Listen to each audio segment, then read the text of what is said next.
Welcome back to another episode of Spiritual Teachers Podcast. With me today is one of my friends for several years now. We met in San Diego. His name is Jeremiah. Jeremiah is a former U.S. Marine entrepreneur who turned mentor and coach, who supports people utilizing somatic therapy, nervous system work, and mindset coaching. Jeremiah, it's an honor to have you on. Welcome on, brother. Thanks, man. It's good to be here with you. Thanks for having me. Yeah, man, I know you've had quite a journey and I know it's been really interesting. So, I'd love to hear how it all started for you. How did the awakening, what sparked the awakening? What kind of started it all for you? Yeah. There was a period back in 2016. I was traveling around Europe, and prior to that, I was about 30. I was 30 years old at the time, and prior to that, I had no concept of what consciousness was, or awakening, or trauma. That none of that language is in my field. I never had conversations like that, and never did any meditating. I was just very lost, you could say, in the world, very lost in my mind.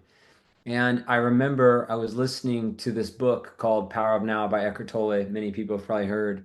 Mhm. And I was at a lake in Interlaken, Switzerland. And I remember listening to that book, and for the first time, I was able to really see my thoughts and like separate my sense of self from just being lost in thought all the time. And in that moment, I remember in that book just disidentifying, like no, seeing that I'm not this person that has obsessive compulsive disorder or ADHD or all of these past pains from childhood and my time in the Marines. And it just felt like this huge weight of anxiety and shame and feeling unworthy kind of just dropped out and fell away for a moment. And that gave me some purchase. It gave me more space in my psyche to see, like, whoa, there's another possibility for living here.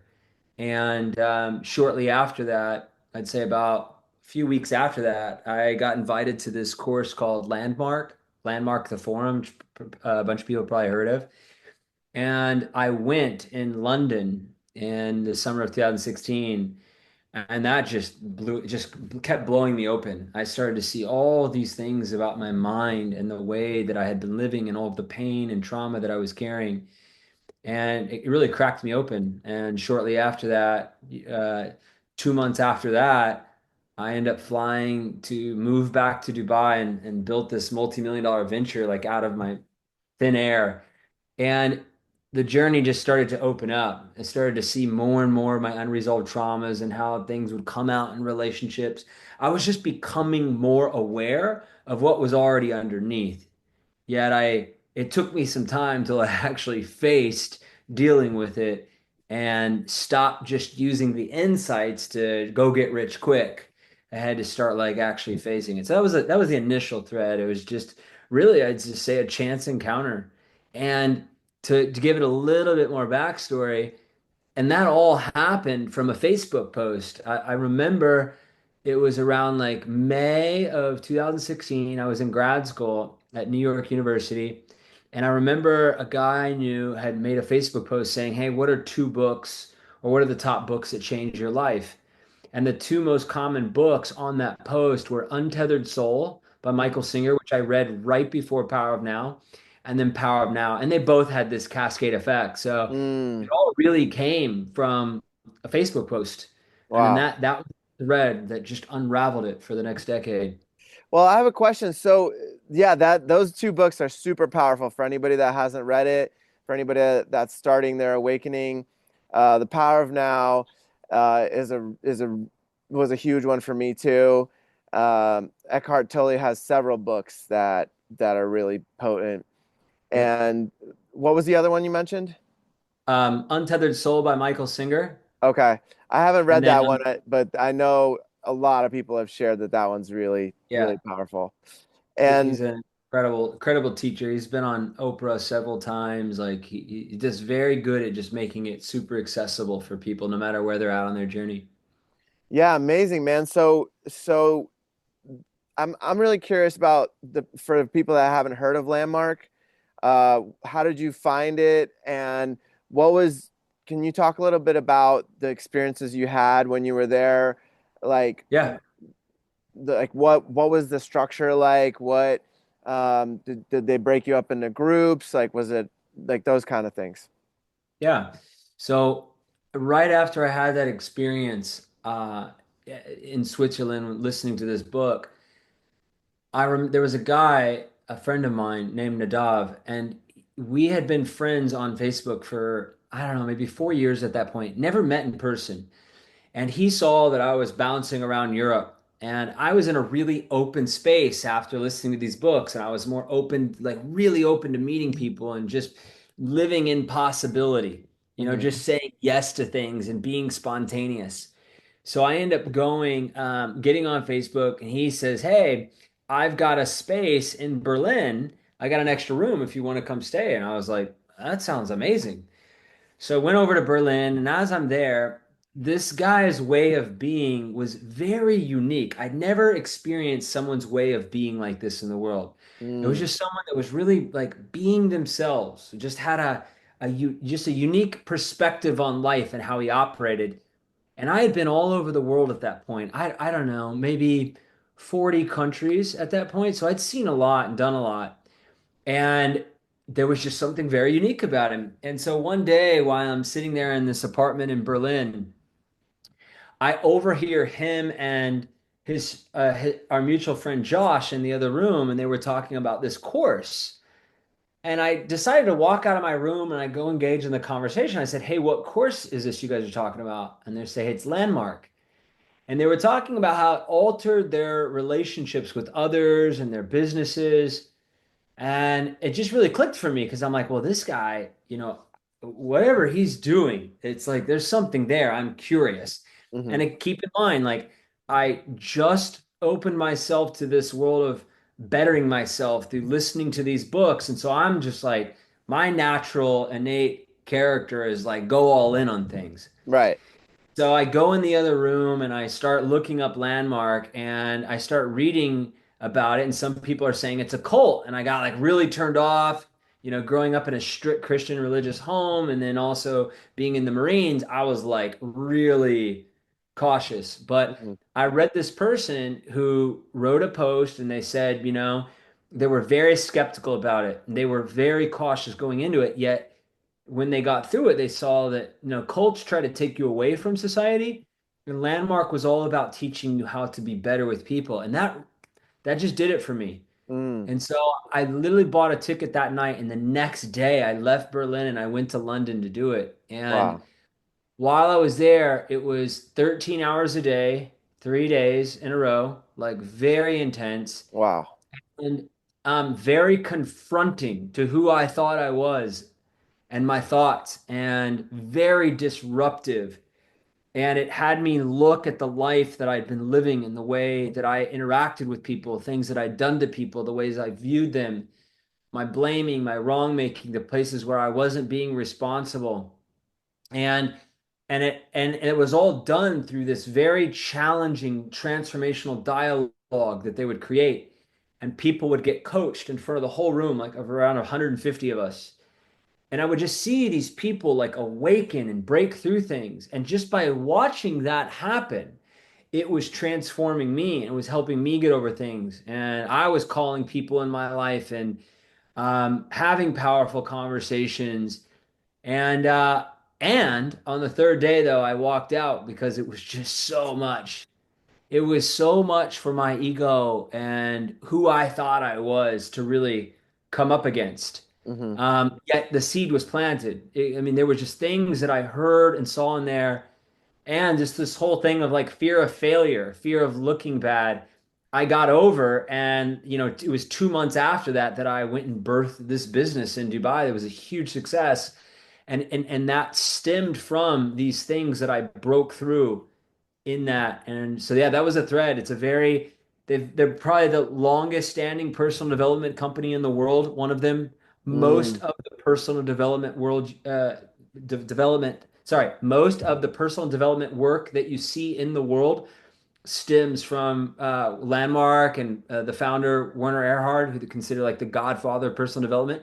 Um, Mm, Most of the stuff you see in the world stems back from that in the personal development world. So it was really cool to start there. And then, later I end up working with several mentors who led that work around the world and they poured their life into me. So I have a huge gratitude and honoring of that work. I believe it's absolutely paramount for human beings hmm. um, in a lot of ways, and learning language and how language.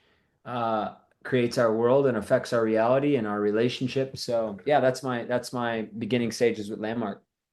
Cool. Yeah, thanks for sharing that. I know a lot of people that have had profound experiences with that, and it seems as though it's kind of a bridge for a lot Yeah, of people in the beginning stages, kind of like slowly easing into into the journey, yeah. So so you went to Dubai, you started this really profound business with Pokey, right? And what happened after that? Well, when I was there, um, I was literally only on the path for like it was like 3 months after my awakening, and thought I had made it. I thought I knew. I'm like, oh, I got it. I got the codes now. Right. And I just used all of that to just go chase money and just greed. And during that process, I something great was really birthed. It was a major success. Yet I blew up my business partnership because all of my unresolved traumas were still there, and they started showing up in these contexts. They'd already shown up in the past, but now was the time like I could see. Wait a second, I'm the common denominator here. I'm Mm, the one that keeps doing this around the world, and I end up getting into this big legal battle with my partners, and I stepped down as managing director, and I end up selling my portion of the business a year in, and then I went on and I did another business venture in the U.S. and I repeated some of the same patterns again. And I eventually sold my equity in that multi-million dollar venture, reinvested, and then I went bankrupt the next time. My mm, greed and my fear and all this stuff finally caught up in a really hard way. And that started to wake me up more. I started to see the deeper unresolved trauma that was still there, and that no amount of money, no amount of achievement, no amount of just chasing personal development courses was gonna get at that. Like that I was gonna have to sit down in a structured way and start to face my traumas and addictions and my past. So yeah, but business I say was has been, still is my one of my greatest spiritual teachers. It's the training grounds, that exposes how one relates to money and power and control and people. hmm. Uh, and so, yeah, business is where I've cut my teeth a lot early on, and yeah. Okay. Okay. Beautiful. So, I know you've had many mentors and different spiritual teachers along the way, right? When did they start coming into the picture? Yeah, it was around 2019. I was building that restaurant business in Kansas City, and I knew that I wanted to bring transformation like landmark style. I wanted to infiltrate that. I wanted to immerse my company culture in that to really contribute to people's lives. Yet at the time, I didn't see it so clear. There was the impurity of I was doing it so I could get rich quick. Hmm. And so there was part heart, but there was more that, oh, I'm going to do this so that I can feed my ego. Hmm. And there was a mentor that I had worked with at that time in Kansas City, and I was telling him like, "Hey, I'm looking for someone at this level." And he had known of a guy who was a landmark leader and trained the trainers, coached the founder of Lululemon and other big companies.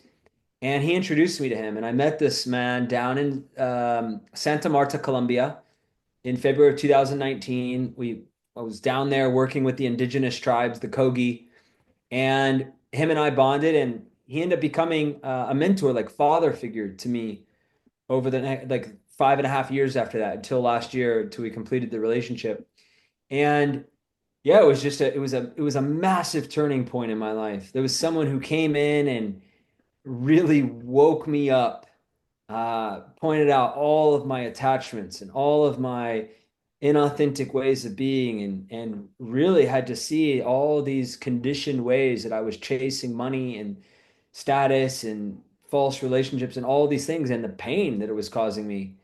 And yeah, and that person was a rock and a pillar and was stable and reliable, and poured his life into me freely for years. Someone who used to charge like $40,000 a day for coaching and consulting, gave his life to me for 5.5 years, and it really woke me up and taught me how to trust in others and to trust in life again, and really taught me, just how to get my life into alignment so that I could support so many other people. So yeah, that was my first real one. And then another mentor who's still in my life is a woman named Judith Johnson. She is a 83-year-old pioneer, 83, 84 now, pioneer in the world of somatic therapy. She's been Oh, in wow. somatic therapy for over 50 years.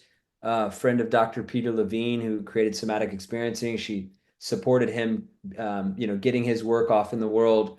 And she, her over the past few years has poured her life into me and my business partner, is now a colleague, and was a huge pivot point in my life in 2022, meeting her and supporting me, actually knowing what it was to create safety in my body and to clear the deepest levels of trauma that nothing else in the world could clear. And so we bring a lot of her work now into our community-based program. So been really blessed to have these elders who came into my life and poured into me, and still there with me, that have now allowed me to support so many other people at a high level. Beautiful, man. Beautiful. They both sound like super powerful beings, and it's amazing that um the gentleman you first mentioned took you under his wing for 5.5 years. That's a long time. So Yeah. that's really amazing. And I had a question about him in particular. You mentioned the Kogis and the native people of Colombia and the Sierra Nevadas. I've done some work with them, and I the spiritual leaders in those communities are called mamos, Almost. and there's three tribes that live in the Sierra Nevadas. They're all kind of one big tribe, but they live at different elevations, so they wear different hats, but they Yeah. all are kind of they all know each other. So, um, what did you get to work with them at all when you first went to meet him? So I was down there for nine or 10 days in February of 2019, and he was in the middle of he was being like a liaison, doing communication between them and the government as they were working to reclaim land. Hmm. And so, I got to sit in some of those conversations and go around the land with some of the mamos and people and do blessings and offerings and really just connected to it through osmosis, Hmm. um, and getting to meet them and be with them and sit with them. The extent of that was for about 9 or 10 days. Hmm. I mean, that's been six and a half years ago almost already. So Yeah, man. Those people in particular are the most connected people to the earth that I've met so yeah. far. Oh Yeah, that yeah. that was. I mean, I don't think my work with them is done yet, but they're amazing. I plan on going to Aniwa this year. Do you Where know is what that? Aniwa is? Huh. Aniwa is a gathering where 40 elders from different tribes come together from around the world, Okay. and come this year. It's going to be in Mendocino County in the Redwoods. Okay. It's the last weekend of May, so in like a month and a half. Okay. So they'll be there, and they've been coming for the last couple of years. But I've always had Vision Quest at the same time, Okay. and this year it'll be uh, the weekend before. So I'm hoping that that all aligns, and I get to partake in that. So yeah, it's a really from my friends that are part of it and that are guardians and things like that have shared with me. It's a really profound experience to sit with these different elders and connect with them, and some of them pour medicine and share their ways, and it's really beautiful. So if it's a line for you, brother, it'd be awesome to meet up there. Yeah, that sounds enriching, bringing all of these different leaders from different cultures and tribes together. And yeah, I'm sure that's a super enriching experience. Yeah, yeah. So, and then with the second mentor you mentioned somatic therapy, right? Yep. So, for those that don't know what that is, can you talk a little bit about that? Sure. So I'll just give it as a little story. I saw that there was so much that I could do in the mind. There's so much that I could understand here intellectually. And then when I met Judith, she helped me see through lived experience and working with me that trauma at its deepest level lives down in the nervous system and it lives in the somatic body. And so they're both important. They're both absolutely necessary to look at our beliefs, to get into our subconscious, both at an intellectual level, let's say, at the mind, but also that the body. The body is keeping score. So people might have heard this book. And so somatics is really about the sensations and the nervous system. And this, like if you follow sensations in the body and track them over time, they will lead to where there's unresolved trauma in the nervous system. Hmm. And so my first 5 minutes when I was with Judith in her home, she's an elderly woman in a wheelchair. I'm sitting on her couch, and I'll just give an example of what it looks like. I'm sitting there, my eyes are closed, and she's having me name out the sensations in my body. So I could be like, there's a tightness in my chest, there's a pinching in my neck, there's this, and then all of a sudden, she sees my legs clenching, like squeeze, Mm. and I'm 5 minutes in, and she goes, "Honey, right there, what does that remind you of?" And I said to her, well, 4 years prior to that, I started to finally become aware of my body during some breath work. And I would notice that while I was sitting down working at a computer, my legs could be squeezing and tensing and tightening, but I didn't know what it was about. She says, "No, what is it? What's the earliest memory that you could see that it brings you back to?" And I said, really quickly, it just came. It's like, oh, that's when I used to throw myself to the ground at home to protect myself from getting physically beaten. All of a Mm. sudden, I started like weeping and convulsing and crying for like 30 minutes on her couch. And that trauma that was stored in my body started to release. And so, why is that important? Because so I want people to get is like somatics are sensations. Let's say it's a somatic as a sensation in the body, warmness, tightness, pinching. There's all sorts of sensations which are distinct from feelings. And so what she was doing is helping guide me and track me as these sensations and following them until well they will intuitively lead to where there's often stuck trauma in the body in the nervous system. Hmm. And so when that came, and what it's doing is it's bypassing the conscious mind because I'm in my body out of the conscious mind. It can feel safe. It's not in the way, trying to protect and get out. This old memories were able to surface through my body and releasing that. Why is that profound? Because what I didn't see at that prior to that point is that when my body was tensing like that, what it was doing is it was reacting to something in the environment, which could have been just a thought I have about being stressed out about work or a fear of something or an email that I read, or maybe I hear someone yelling or an argument. And what's going on in those moments where my legs was tensing and tightening is that my body is signaling that I'm in this fight or flight, that there's some sort of threat. And when that's happening, then I'm not actually present. I'm not there to be able to rest and digest. And so it showed me as like, oh my God, I've been doing that for decades. Like that's been Mm. going on unconsciously. And Hmm. all those times, I'm not fully present because my system is in a fight or flight. And so when I saw that, it was absolutely profound. And to this day, I've never squeezed my legs like that. I end up going through maybe 30 to 40 rounds with Judith. I've lived Mm. in her home with her for periods of time.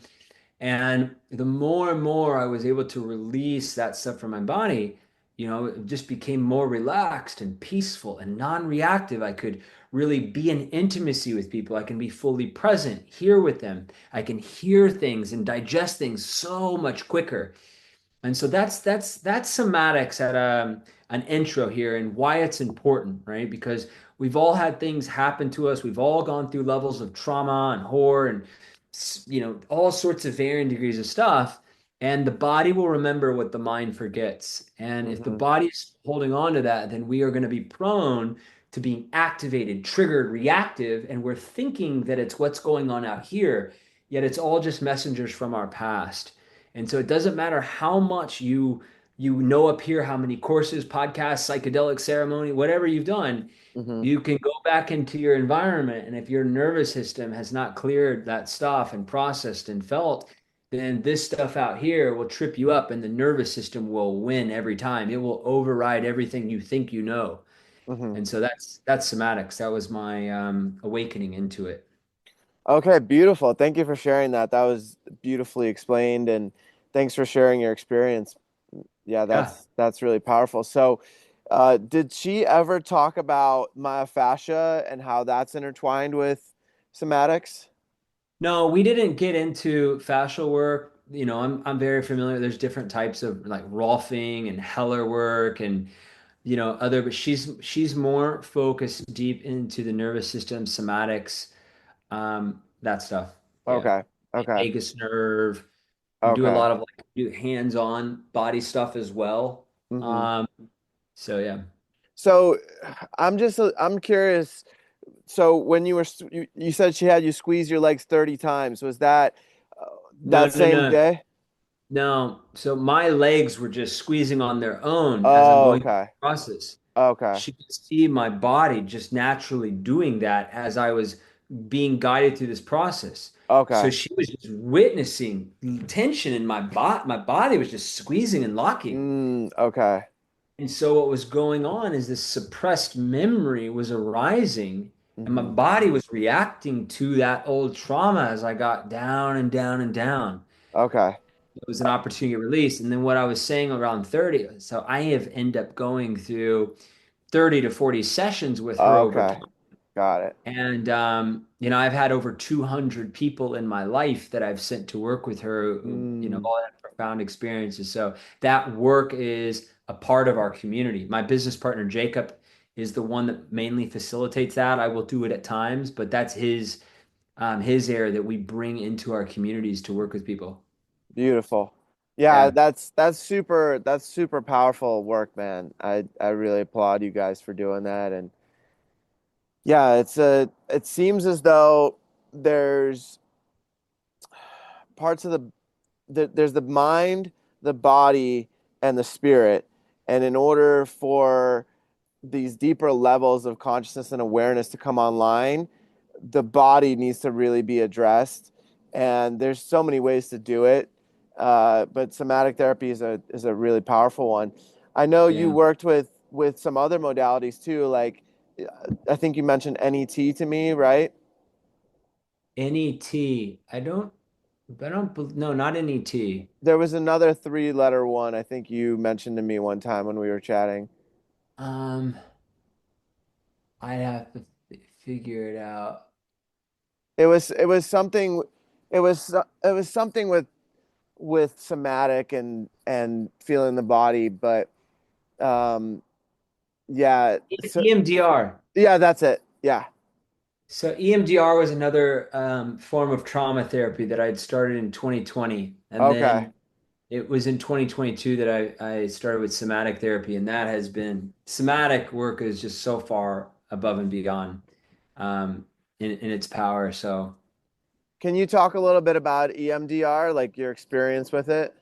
yeah, I maybe did 10 to 12 sessions and um, I worked with a woman out of San Diego actually, and she would have me do, there's all sorts of ways to do EMDR. She would have me wear headphones.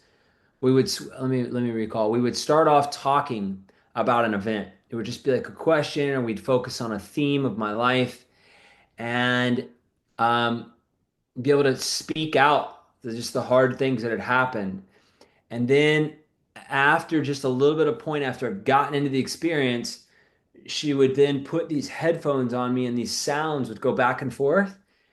And also she would have me hold these like vibrating hands, um, vibrating, it would just like pulse back and forth. Mm-hmm. And when that was done, we would talk some more for like 30 seconds just to like see what was coming up as I went from the speaking to the auditory and the vibration of the hands, speak a little bit more and back and forth. We just go multiple rounds.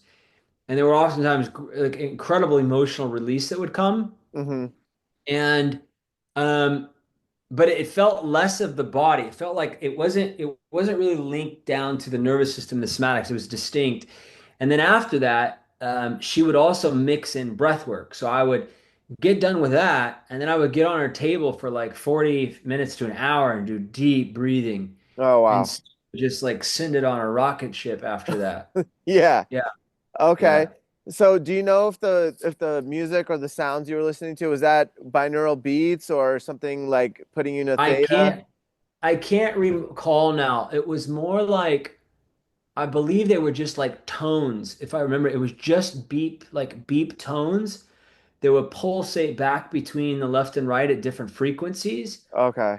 And then the paddles would vibrate at different times as well. Interesting. Okay. Yeah. Okay. Yeah, And that's one I some haven't tried. modalities, yeah, and some people or some practitioners, because EMDR stands for like, I think it's eye mobilization or eye movement desensitization, rapidization, or something. I can't remember the exact acronym anymore, but um, some of the practitioners, well, you'll speak or you'll go through experience and they have you track your eyes. And I'm not really good at explaining the science behind this stuff, but there's deep science behind EMDR. It's considered also one of the most effective trauma therapies up there with somatic therapy. So it sounds like it's a lot of like work with the eyes. Eyes, sound, vibration mixed in Mhm. between talk therapy. Yeah. Cool. Cool. Yep. Okay. Yeah, that one I remember when we had met in 2020 and I remember you mentioning that to me and being like, "Man, this was really profound." So, Yeah. yeah, that's awesome. Thanks for Yeah. sharing that. So, uh so then when did your journey take you to different plant medicines? You know, I started with plant medicines in 2012. I was pretty careless with it back then. And then in 2016, right when I was having that like Eckhart Tolle experience, um, actually I would say no, 2015, I was in Amsterdam and I decided I was gonna go have truffles, like which are like mushrooms, Hmm. very similar in experience, and they're legalized in Amsterdam. And so I go to the park and I do it with these Australian guys, and I walk back through the city, and I'm just walking through the city. And I remember sitting down and just like reflecting and noticing and just watching and observing people from a different lens in life. Hmm. And 2016, about 6 months later, I go back again to Amsterdam and I started utilizing truffles again. I just kept getting this draw to go back and do them because I was like, wow, my mind really works in a different way. Hmm. And each time I started doing them, I would notice this theme that my brother would come up. And a lot of the Mm. pain and the fighting and the arguing and my way versus his way and just stuff in our life, stuff from the fallout of my father's death years prior. And and it went on, and then, after the fallout of that business venture in Dubai, I moved back to the United States to build a business there, get close with family, heal the relationship with my family. But I was going through so much grief and shame for things that had happened in the business venture in Dubai and how I showed up. And I was at the bottom of my road. I, was considering killing myself. And I was like, you know what? I had known about ayahuasca for like 7 years. I used to live in Peru in 2010, so I'd hear people talk about it, but I was like, oh, I'd never do that. But Right. here I am 7 years later, I was like, okay, I think I'm ready. I need something to pull me out of this. Hmm. So I go down to Peru and work with the Shipibo tribes and it was very profound. It was harrowing, terrifying every night. Yet I was able to work through a lot of the physical abuse and things that had happened in childhood, and it was a layer of forgiving my parents in that moment and grieving my dead father who died 7 years prior, grieving him for the first time, Wow. and because I just ran away from it. And then over time, I had some more experiences in 2019 with ayahuasca, but for the first until around 2020 and 2021,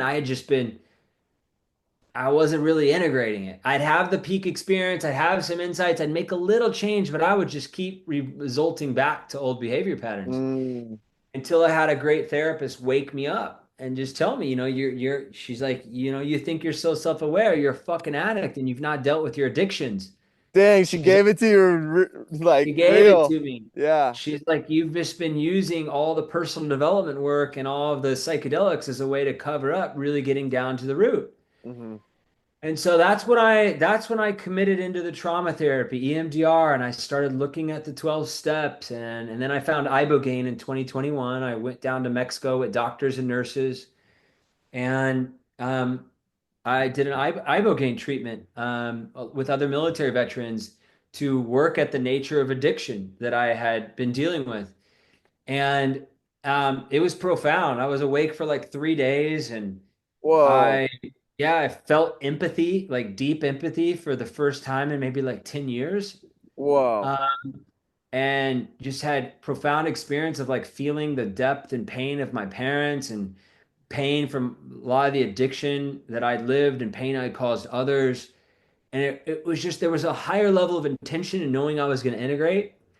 And after that Ibogaine experience, I ended up completing the 12 steps. But Well, can I stop you there for a second? yeah, go ahead. Yeah. So Ibogaine, let's talk about that in Iboga. So Ibogaine is uh taken from the Iboga. Yep. It's a plant, right? Yep. It's an And extract. So ibogaine is one alkaloid, I think, of over 30 alkaloids, which are like medicinal properties, Mhm. from the full root, which is Iboga. Okay. Yeah. Okay. So and the root is traditionally grown in Africa. Yeah. Gabon, Africa is the only place in the world it grows. Okay. And so there was a shaman down in Mexico that had a center there. Yeah. So there's actually a gentleman, a doctor, who opened the first center over this maybe now it's been maybe 24 years ago. So he's been way Oh ahead of the wow. curve. Wow. And he worked exclusively down there with first responders, special op military veterans, and supporting people healing. Because like I had traumatic brain injury and these different things, and so yeah, it was down there. It's facilitated, and ibogaine is typically used more so in these clinical type settings for the nature of addiction. Okay. It's yeah, it's more controllable in a sense from my understanding of it. So that was Then that was Iboga. Ibogaine.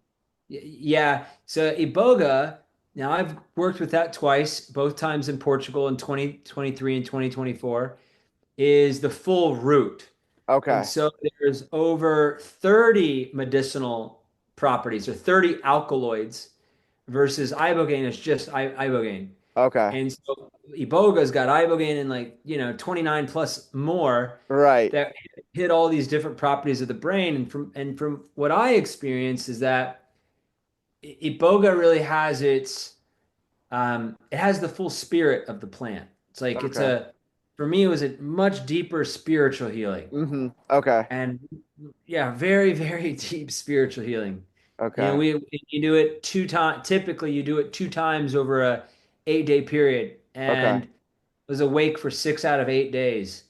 Just like Okay. So it's I know Iboga in particular is the has the longest journey out of any entheogen, and so I didn't know that it keeps you up for that long. I thought it was a 24-hour trip. yeah, it keeps you up. It keeps you up for that long. Okay. Yeah, So some are you people can go to bed more, but they call it like a waking dream state. okay? So And you're okay. So waking dream state makes me think of theta theta state. So you're kind of like in that meditative in between veil and this reality. Yeah, it's like you could just lay there in bed or sit around and just like the mind is so empty and you're just Okay. awake. Like you barely sleep. It's so activated. It's the whole brain like lit up like a Christmas tree. Wow. Yeah, and long. It's Iboga is just, in my experience, and a lot of other people's commonly, is just a lot of direct truth. Here's the truth of your life. Here's the truth of your life. Every time, both in Ibogaine and Iboga, I've had what they refer to as like the life review, where it'll go through every year of my life from childhood till the present moment and everything that I've gone through, all the major trauma impactful events, year by year by year. Here it is. Here's the truth of Oh, your life. wow. And it's profound. And they're So it studying this now. so They've got it's literally going like every year of your life, huh? yeah, they've got there's Stanford. So last year, the government got approved for, sorry, the U.S. government approved research funding for Ibogaine and Iboga for Wow. the first time in decades, That's or the first amazing. time ever. Yeah, and so there's doctors out of like I believe Stanford. Tim Ferriss did an interview about this where they find some of the common things on Iboga or Ibogaine is this life review that people have. It's Mm. really profound. It's just I love it because it's not all cryptic and visionary like ayahuasca. It's like here's the truth of your life and why things are going the way and why you are the way you are. Interesting. That's so interesting. So, like, ti I mean, time probably is so irrelevant when you're on the medicine, but Yeah. when you're in it, how do you how does it transition to the next year? Like, is there something that gets um like there's a lesson that comes from that experience from the first year of your life, and then it takes you to the next one, or how does it know and how long does it know how much time to take you in each stage of your life? That's a good question.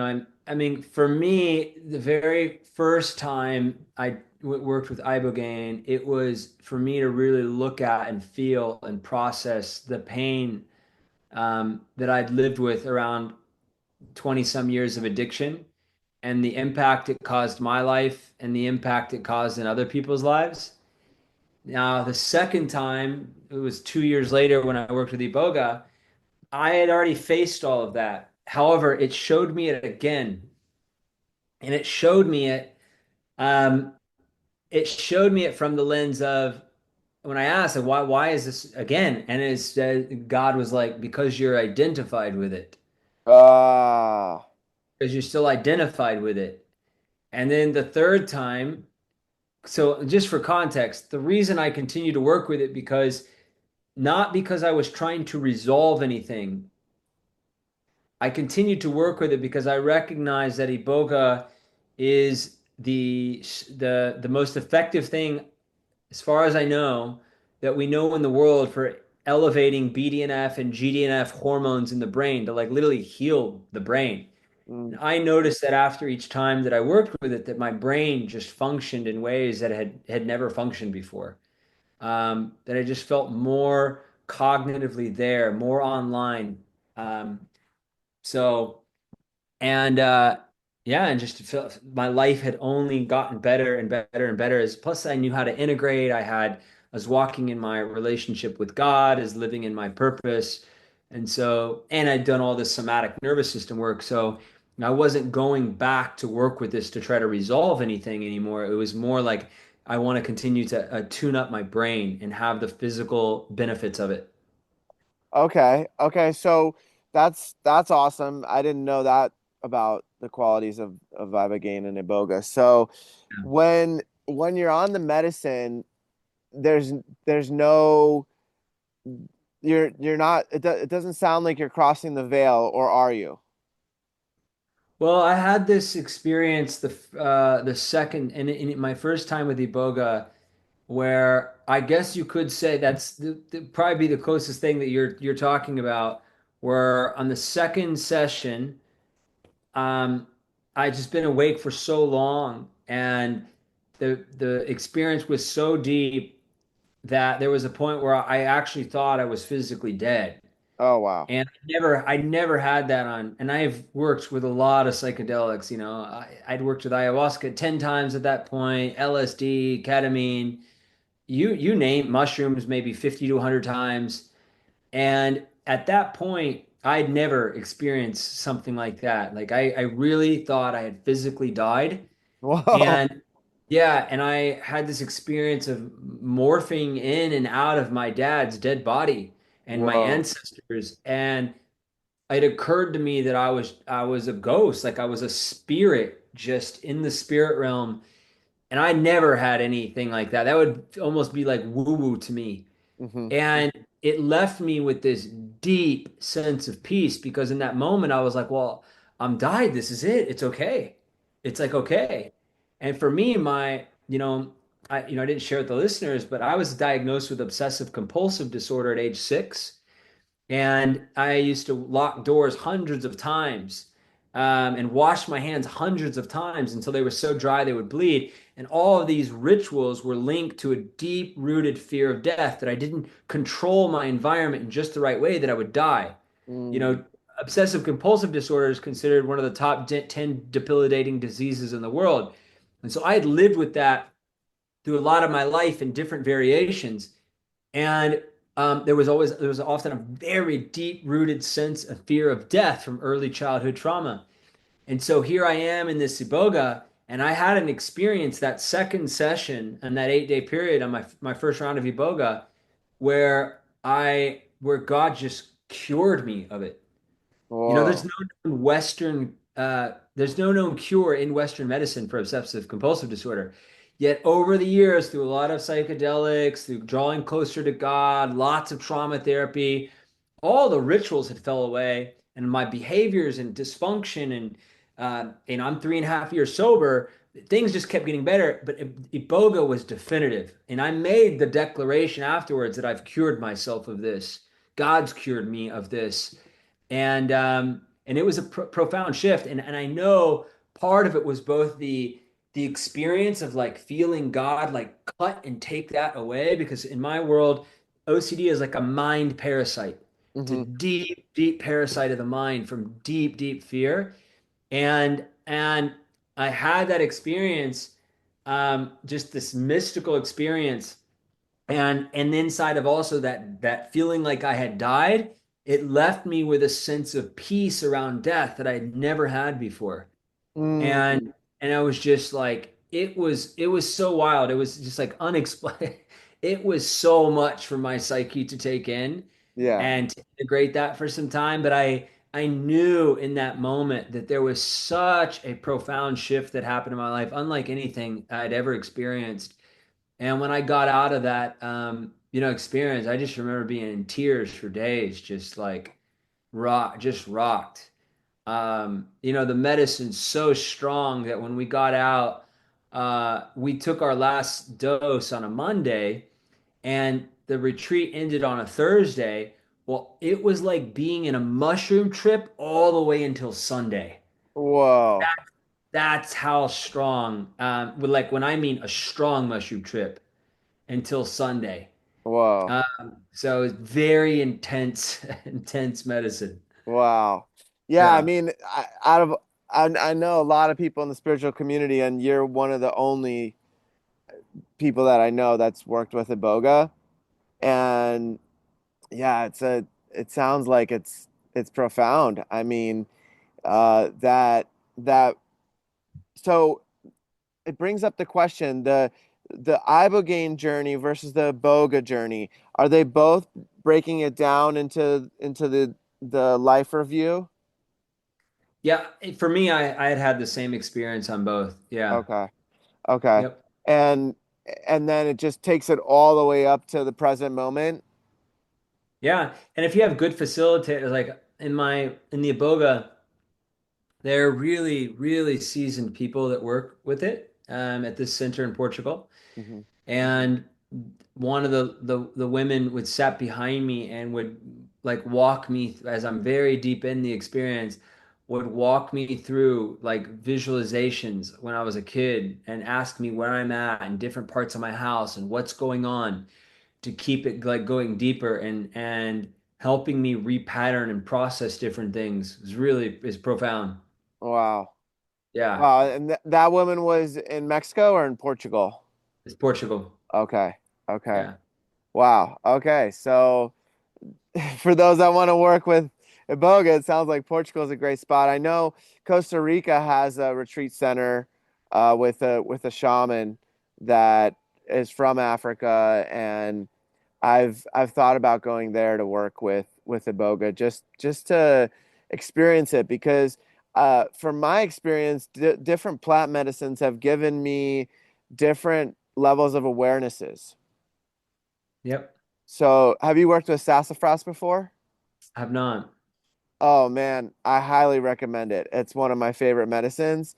And that medicine is interesting because it's kind of like what you mentioned with Iboga, where it's not taking you into these psychedelic, really like trips where you're seeing all these colors and things like that.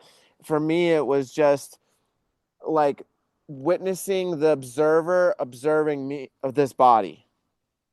Hmm. So it was like being able to see the patterns and the programs from above and being able to catch them in real time. Like, whoa, right there, I am repeating a program right there. And I was Yeah. doing it with my previous partner at the time, and I would catch it when she was going into a pattern. I'd be like, whoa, that's a pattern right there. That's been happening for who knows how long, you know? Yeah. And gosh, man, like that medicine is it felt it's considered a heart opener and it felt like it Yeah. just blasted my heart chakra just and I could just empathy wasn't even it was just everything was empathy, you know, Yeah. and so much sensitivity to all the surrounding sounds and energies and yeah, I've done it twice and both times have been really beautiful. So I guess my question is with Iboga and Ibogaine, did you feel like you had any of these um awarenesses come online or these deeper ways of navigating this reality, the 3D matrix. Um, well, the Ibogaine and the first time I worked with it in 2021, it was my first experience of experiencing life with no grasping for weeks after, Mm, where my brain, they call it like defragging a computer. That's how the analogy they give commonly. It just felt like my mind had been wiped clean mm, and there was no like grasping for anything. And feeling that was the very first opening that I was like, wow, must be what it's like to not be in addiction. Because I only knew addiction and deep trauma before that, like constantly grabbing substances, seeking, chasing. And so it was profound in the sense of like, wow, that's possible. So it encouraged me to continue to integrate, work the 12 steps. I knew it was possible to get free from all of that because here I am. I've had an experience of it.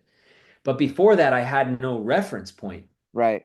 So um, I finally got fully sober later that year in 2021. I've been sober since 3.5 years, I had 20 some years of deep addiction, multiple addictions. And so that right there is game changing. Everything that's a game changer in itself to Huge. live a life in sobriety. And now I've helped so many other people as well. And, and just there was a lot of things that God worked through me through that medicine and supporting me really just understand more who is me and what was all of the stuff that I've taken on in my life and just seeing that all get just cleared and seeing for me it's like my brain and how it just felt like it just worked more. It's hard to put into language if until someone's done it. But it's just like literally my brain just works differently, Hmm. and I truly believe it is because of how the medicine activates certain hormones in the brain, which are called BDNF and GDNF hormones, to heal and alter brain chemistry. And it just felt like, yeah, I was operating more like like what it's supposed to be like operating. And what I saw with Iboga as well is just how malleable the brain is for those periods after. Just like just how quickly you can create change for like 6 to 9 months after. It just feels like the medicine stays in you a long time. It's not like ayahuasca or mushrooms. Like this stays in you for a long time. Mm, Um, and that's a very unique characteristic of it in comparison to others. And so, yeah, it's just each time I just knew it felt like I was getting a huge advantage on life. hmm. Um, and yeah, that's what I could say about it. Was there any fear going into the medicine the first time? Not really. I look back and I was so excited at that point. Mm. I had dealt with a lot of my terror through the ayahuasca days, Right. and I was terrified every time I did ayahuasca, terrified out of my mind. Hmm. And I had just, you know, I remember when I finally got back into therapy in 2020 and was doing the trauma therapy. By the time I started working with Ibogaine, I was like, you know what? I felt like I had dealt with some of that deeper, hard stuff. And I was also just at a point where I was like, you know what? I'm not here to fight medicine anymore. Like I know I finally knew what it was to surrender. Hmm. And so That's it huge. came to where I love it. Like to me, it's like I know how to just get into it and fully let go, Right. fully enjoy it versus for years, I used to just fight it. And so my experiences were harrowing, Hmm. harrowing. Hmm. Yeah. Okay. Yeah. Thanks for sharing that, man. I'm fascinated by this medicine. It sounds like it can help so many people. Would you recommend it for veterans of military or people that have had deep PTSD in different parts of their life?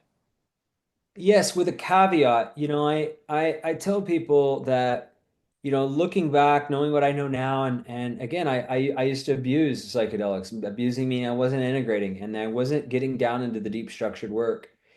And I have had experiences in my life that were in a sober state, no medicine, in somatic experiences where I've had deeper releases by far. And so I really got that it was never about the medicine. The medicine is only a tool, Right. and it is a tool, and the tool has to need to be used properly if Hmm. you want it to be effective. And so I saw that as I had done more inner work in a sober state, trauma therapy, nervous system, somatic work, that when I went into those experiences, they were way more profound. For sure. Way more profound, way more healing. I was also more conscious to integrate them versus fighting and resisting, and then they can blow out the nervous system more and keep people ungrounded, can send people into hard, harrowing states. I have friends who've gone into psychosis for a couple of years through ayahuasca experiences. These people were not grounded. They were seeking from the wrong places. And so um, I am a proponent and advocate of psychedelics only when used very intentionally. And I encourage people to have done some somatic work or understand how to regulate their nervous system, that they are a little bit more grounded in their body and they're just a little bit into their journey than rather than just going straight to that. Because the other thing is, if you haven't learned regulation or safety, truly intention and coming from these right places and how to relate to these things, I see it time and time again. It becomes a new addiction Hmm. because people are trying to seek their sense of safety or salvation in that versus getting that it's a tool, it's not the source. And it's a very slippery slope to get hooked into that. So, yes, I'm a proponent with a major caveat of the things I just said. Okay. Yeah, thank you for highlighting that. That's really important for people that are listening to understand, Yeah.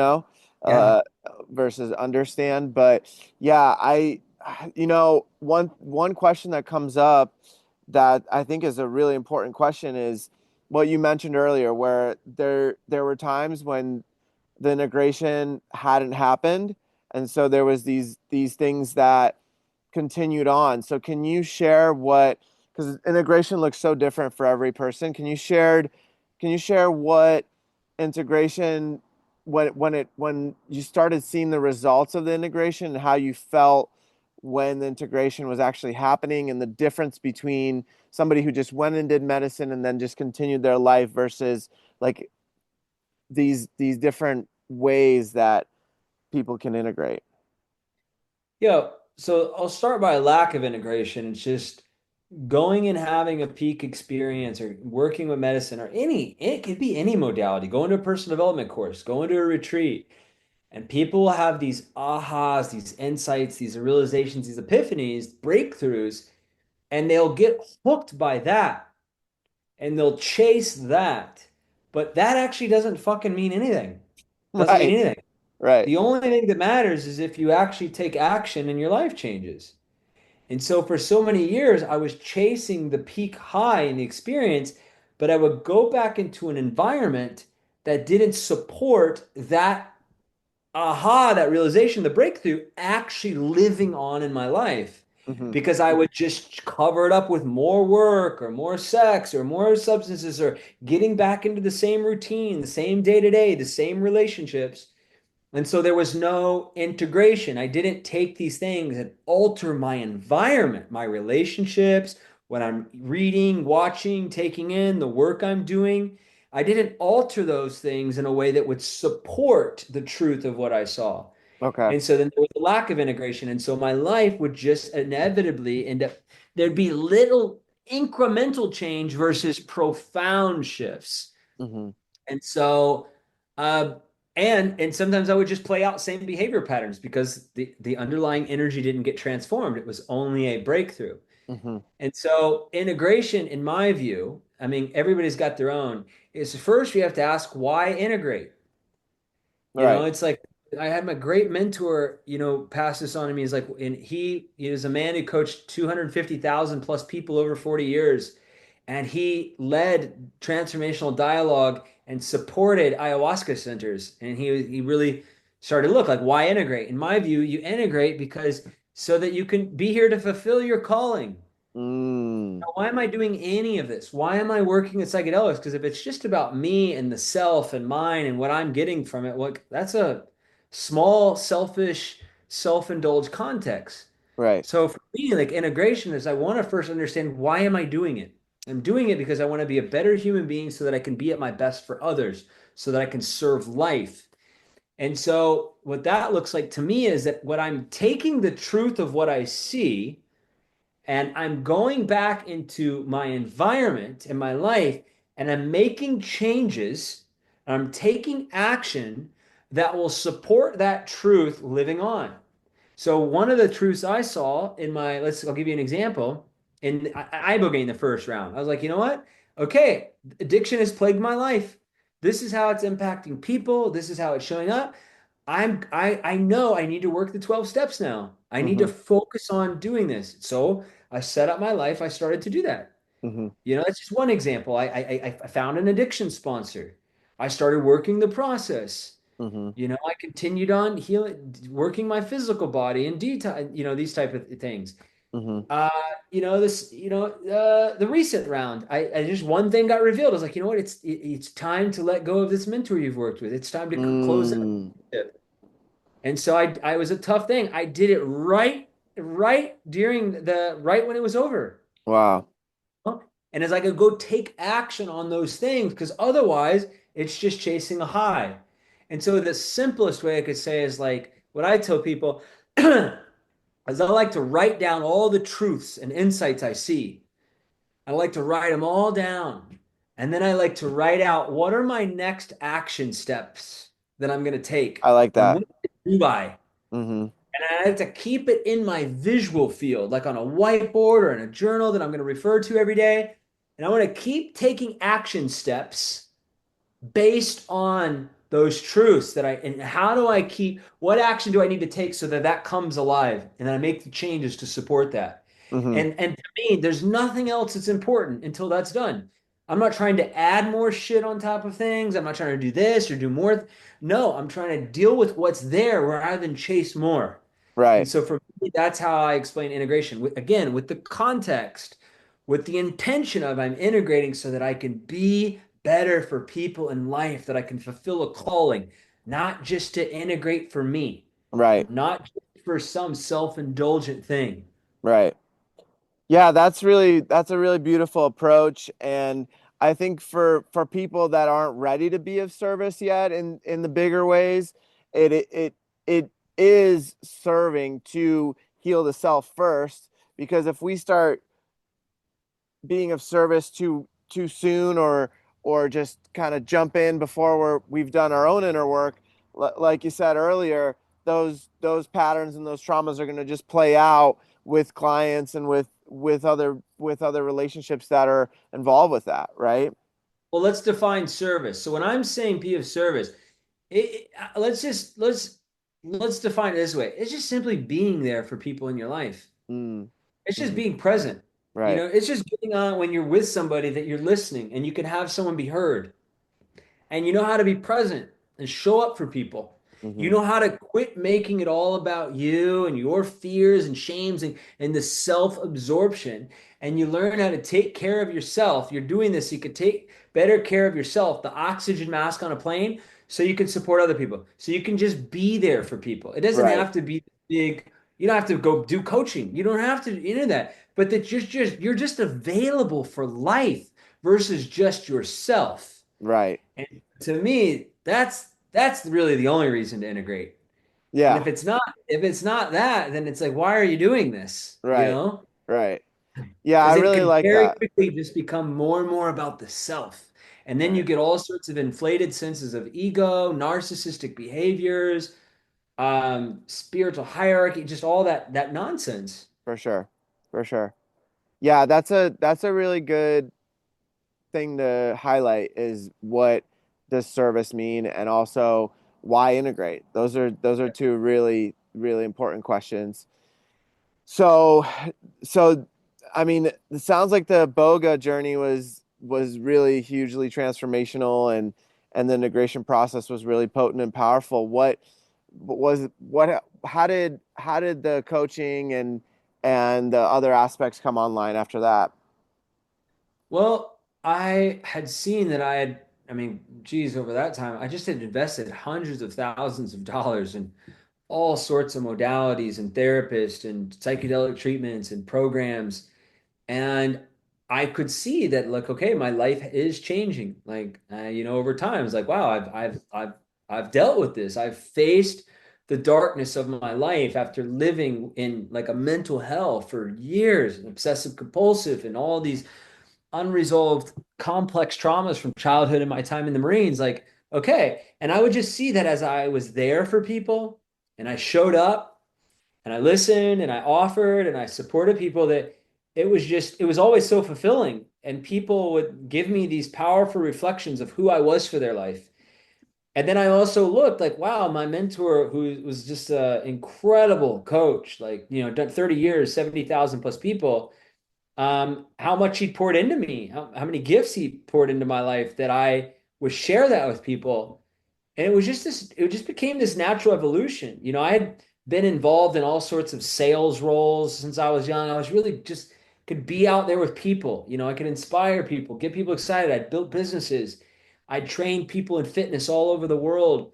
I just had this, way of connecting and supporting people. Hmm. So it was just kind of a natural evolution. But I didn't start really putting myself out there until I was over a year sober at that point, and until I really saw that I had done some of these deeper things and I was living it. I was embodying it. Hmm. And then I just started practicing and I just was sharing what I had learned on these journeys to support people where they're at.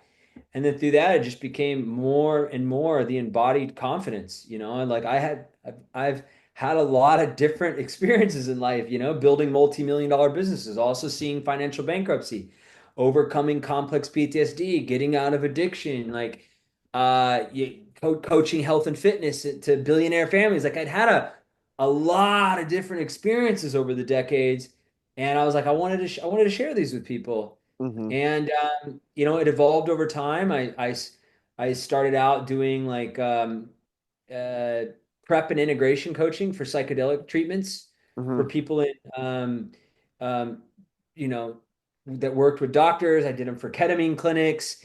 And then I started working just one-on-one clients, supporting them in their relationships with their parents and making amends with people in their life. And then I just started opening myself more and more as I got confident to share about the things that I've actually lived and embodied and can help people through.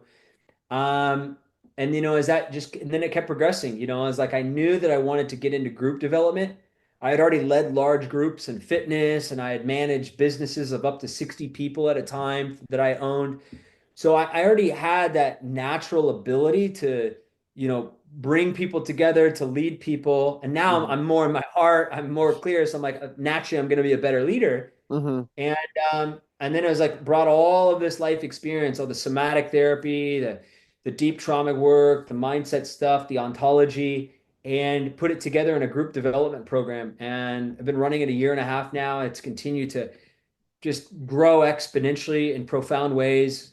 We work exclusively with women now, do a Amazing. very intensive program, taking people into everything they've ever experienced in their life, all the grief, all the loss, all of every single relationship, past, present, dead or alive, where there's resentment, doing full inventories, taking people through the somatics and just watch the impact in these people's lives. It's profound, and it's like I know it's just my life's work, and so it just naturally evolved through the things that I had gone through, I'd clearly lived and embodied, and I just learned to stay in my lane, only work with people things I'm embodied in, and stay away from things that I don't know or that are theory, and just stay in what I've lived. Mm. I love that approach, man. I think that's really beautiful. And it's so awesome that you can bring all of your life experience and share it and help people grow and evolve from that. And sounds like you had some really amazing mentors that kind of guided you and showed you Yeah. these techniques and ways. And what I've found it in this, I mean, I've done a little bit of coaching and I've found that the questions is where for a lot of people like people just haven't thought about a specific question, like phrasing a question in a really profound way for that individual can shift so much. Yeah. Totally. Yeah. Well, brother, it's been a really amazing conversation, man. I think we covered so much today, and I'm just super honored to have had you on. Thank you for sharing about your journey, about all the medicine and all the somatic experiences and modalities and different things that you experienced. Your journey's really amazing, man. So it's been an honor Thanks, to man. have you on, and thank you so much for joining, brother. Thanks, man. Appreciate it. All right. Love you, man. Until next You too. time.